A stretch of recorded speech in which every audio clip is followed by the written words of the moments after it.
So yan, magandang umaga po.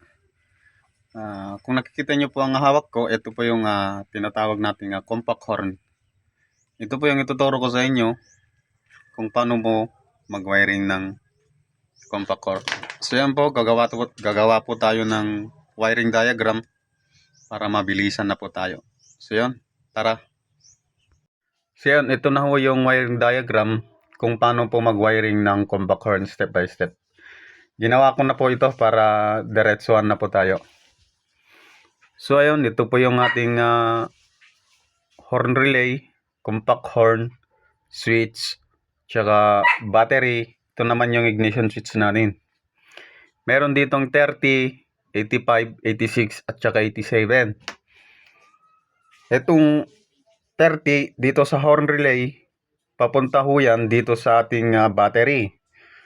Sa positive, wag na wag ho kayong kukuha dito sa ating ignition switch kasi po hihina po yung ating busina. Next naman, dito naman tayo sa 87. Itong 87 papunta ho yan dito sa ating positive ng compact horn. Ayun, 87 papuntang compact horn yan. At saka itong 85 naman at saka 86 diretso ho yan dito sa ating stock socket ng ating switch ng busina. Switch ho ng busina yan. Pasensya na ho, di ako marunong mag-drawing. Next naman, itong ating negative ng ating busina. Diretso ho yan dito sa ating battery ulit. Kasi ganun din, wag na wag kayong kukuha sa body ground o di kaya dito sa ground ng ignition switch kasi hihina ho yan. So, yon yung number 30, papunta yan dito sa ating battery. Yung ating negative ng compact horn, diretso ho yan dito sa ating negative ng battery.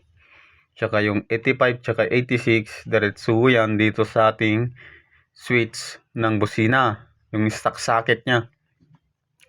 At tsaka itong compact horn at tsaka horn relay, wag na wag ho nyong pag hihiwalayin yan, dapat magkalapit yan kasi kapag po malayo itong horn relay dito sa ating compact horn, kahit dito kayo kumuha sa ating battery, hihina ho yung ating busina.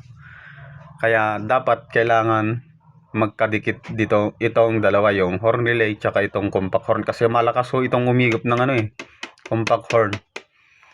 So yun lang po, at sana po meron po kayong naintindihan na kahit konti dito sa ating in-explain kung paano po mag-wiring ng compact horns. So yun lang, sana po makapag-subscribe po kayo at pag-click na rin yung notification bell para sa ganun kahit simpleng tutorial ma-update ho kayo. So yun lang po, salamat.